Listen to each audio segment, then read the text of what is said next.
दोस्तों मच्छर एक बाग में जमो थी मशोरो करण लगा, पाण में मिली दम भरण लगा त हवा असांखे ॾाढो सतायो आहे। असांखे हंध हंध रुलायो अथस, हिक हंध रहण ई नथी ॾे, हिक जगह में टिकण ई नथी ॾे। असां जेकॾहिं ॿाहिरि निकिरी पाण में पंज मस्त मिड़ी रक़्स करियूं था या का महफ़िल रखूं था त हीअ बेरहम हवा हिक ई झूटे सां असांखे धार धार करे थी छॾे। आख़िर घणे बहस मुबाहिसे खां पोइ यकराए ही फ़ैसिलो कयऊं त हलो त हली हज़रत सुलेमान अलैहिस्सलाम वटि फ़रियाद करियूं। उहो साहिब असांजो पाण ई दादु कंदो। अलगर्ज़ मच्छर दरबार में थिया हाज़िर। जेको मंझंदि हो अक़ुल जो माहिर, तंहिं चयो त साईं, हवा जो ज़ुल्म असां सां हद खां वधी चुको आहे। हुन असांखे ॾाढो तंग कयो आहे। अव्हां जे हथ में असांजी जान आहे। अव्हां असांजा आदिल सुल्तान आहियो। असां नाशादनि खे शाद कयो, असांजे दुश्मन खे बर्बाद कयो। हज़रत सुलेमान अलैहिस्सलाम गौर करे फरमायो त मुंहिंजो हीउ दस्तूर आहे त मुदई ऐं मुदहा अलैह खे घुराए ॿिन्ही खे रूबरू कराए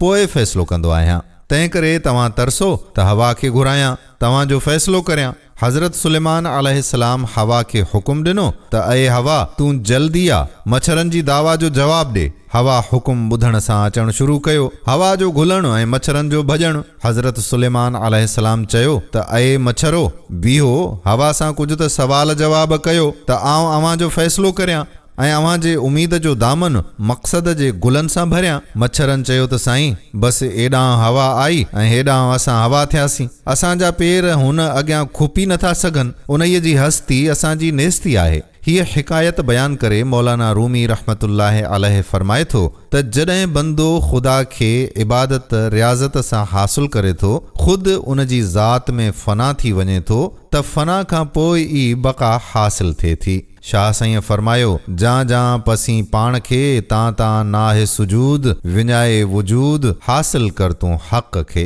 दोस्तों उम्मीद करियूं था त तव्हांखे हीअ वीडियो बि ज़रूरु पसंदि आई हूंदी ऐं पंहिंजे दोस्तनि सां शेयर बि कंदो ऐं उन्हनि खे कमेंट्स वारे बॉक्स में मेंशन बि ज़रूरु कंदो। ईंदड़ वीडियो ताईं पंहिंजे मीज़बान क़ादिर बख़्श कल्होड़े खे इजाज़त ॾियो। अल्लाह वाही।